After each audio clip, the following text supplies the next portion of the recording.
진리의 사람 다속 유영모는 누구인가? 24번째 시간입니다. 오늘은 연동교회에 나가기 시작하다, 연동교회에 나가기 시작하다 라는 제목으로 말씀드리겠습니다. 1905년 봄부터 유영모는 서울 연동교회 예배에 참석하게 되었습니다. 이 나라에 천주교가 들어온 지 112년이 되고 개신교가 들어온 지 22년이 된 때입니다. 어느 신앙인들 값싼 신앙이 있으리오만 유영모의 신앙은 값비싼 신앙입니다. 부모를 팔아서 친구를 산다는 속담이 있지만 유영모는 나라를 팔아서 나라를 빼앗기고 산 믿음입니다. 1905년은 이 나라가 사실상 망한 해입니다. 숨은 붙어있지만 내산 환자와 같았습니다. 1910년에는 온전히 심장도 멈추고 호흡도 멈춘 것입니다. 1905년에 나라가 멸망하지 않았다면 유영모가 크리스천이 되지 않았을 것입니다. 아니, 되지 못하였을 것입니다. 유영모의 입시는 조선 왕조의 멸망과 밀접한 관계가 있는 것을 부인할 수 없습니다. 일제시대에 이 나라 어린이들은 오누이가 하늘에 올라가 해와 달이 된다는 민화를 자주 들으면서 자랐습니다. 그것은 단순한 민간 설화가 아니라 은유된 이민족의 실화입니다. 어머니가 이웃마을에 가서 배를 메워준 값으로 떡을 얻어서 보통에 이고 여러 고개를 넘어서 집으로 돌아옵니다. 첫째 고개에서 사나운 호랑이가 나타나서 떡 한 개 주면 안 잡아먹지 라고 위협합니다. 어머니는 아들딸에게 줄 떡이 아깝지만 잡아먹지 않으려고 떡을 줍니다. 그러나 다음 고개의 호랑이는 또 나타나 떡을 달라고 합니다. 고개는 왜 그렇게도 여러 고개인가? 고개는 일이 생기는 고비를 말합니다. 사건이 일어날 때마다 일본은 이 나라의 주요 경제권을 하나씩 요구하여 빼앗아갔습니다. 경제권을 다 빼앗고 나자 이제는 사제에 해당되는 외교권, 치안권, 국방권을 다 빼앗았습니다. 마지막에는 몸통인 주권을 삼켜버렸습니다. 그것이 을사조약입니다. 어머니인 나라는 멸망하였습니다. 그리고는 백성들인 자녀에게는 내가 잘 돌봐주겠다고 합니다.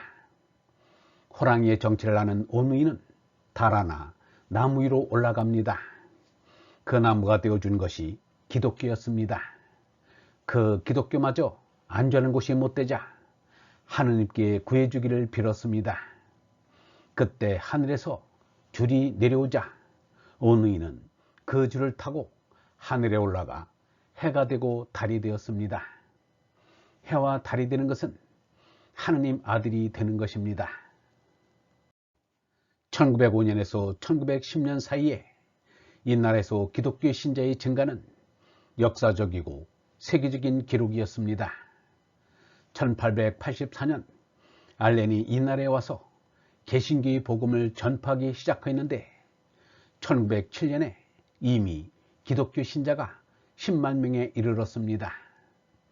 동학혁명의 실패로 손병희는 일본으로 망명하고 교인은 거의 사라지다시피 하였던 천도교도 이때 다시 급신장하여 전성기에는 200만에서 300만에 이르게 되었습니다.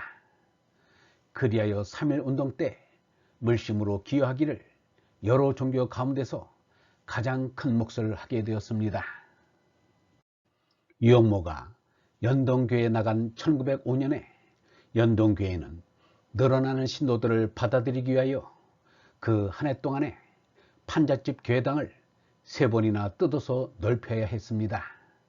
신자가 장마 때 한강물 불어나듯 자꾸만 늘었습니다. 1907년 연동교회에 등록된 신자가 어른이 550명, 주일 학생이 800여 명이 되었습니다. 그때 서울시 인구가 20만 명 남짓하였습니다.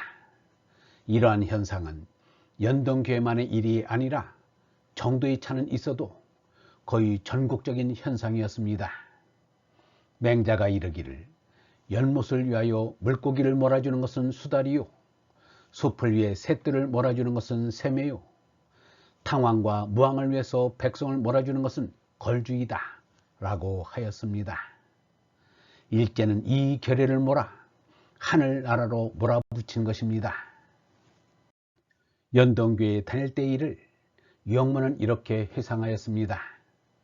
일요일 오전에는 연동교에서 예배를 보고 오후에는 승동교에서 연합 예배를 보았어요. 그리고 밤에는 세문안교에서 밤 예배를 보았어요. 그때는 한국인 목사가 없었고 선교사들이 직접 목회를 하였습니다. 그러므로 여러 교회가 유기적으로 이어질 수밖에 없었습니다. 유영모가 다닌 연동교에서는 선교사 계일이 주로 설교를 하였습니다. 계일이 없을 때는 조사 박승명이 대신 설교를 하였습니다. 유영모는 그때 들은 계일의 설교 한마디를 기억하고 있었습니다. 어느 선교사가 이르기를 우리가 사는 이게 모두 꿈인지 몰라요. 그러나 꿈이더라도 깨우지는 마세요. 나는 지금 좋은 꿈을 꾸고 있어요. 여러분 모두 나와 같이 좋은 꿈을 꿔봅시다. 박승명 조사에 대해서는 이러한 말을 하였습니다. 박승명 조사라는 이가 로마 인서를 인용하여 권세에 복종해야 한다고 말하였어요. 태극기도 달지 말고 정치에 관여해서는 안 된다는 것으로 말하였더라오. 지금 생각하면 그렇지 않지만 그때만 하여도 어수룩했어요. 뒤에 박승명이 점을 친다는 소문을 들었어요. 유영모는 졸업식 단상에 두었던 태극기가 없어진 사건이나 교회 내에서 양반 신도와 상놈 신도 사이의 불화에 대해서는 이야기하지 않았습니다.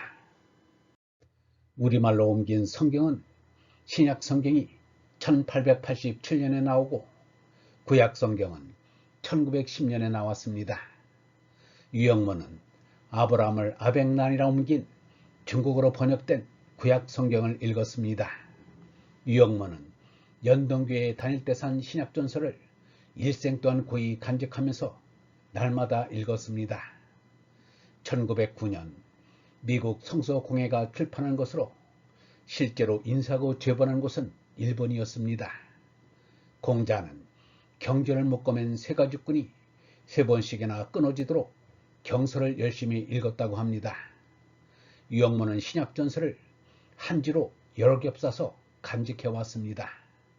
표지를 몇 번이나 갈았는지 모릅니다. 6.25 전쟁 때 부산으로 피난 갈 때도 이 신약전서는 들고 갔습니다. 유영모는 이 신약전서를 자신이 가진 것 가운데 가장 소중한 것으로 여겼습니다. 얼번 여러분, 진리를 깨닫기 위해서는 경전을 읽어야 합니다. 성경도 읽고 불경도 읽고 유교 경전도 읽어야 합니다. 경전은 언제나 가까이 두고 읽어야 합니다. 경전을 읽은 다음 묵상하고 묵상한 다음 회심하고 회심한 다음 정심하여 하느님의 얼로 충만케 하여야 합니다. 경전을 읽는 것은 지식을 쌓기 위해서가 아니라 거룩한 마음이 되기 위해서입니다. 거룩한 마음이 얼라요? 하느님입니다. 영성신학원 다석아카데미의 하늘소리였습니다.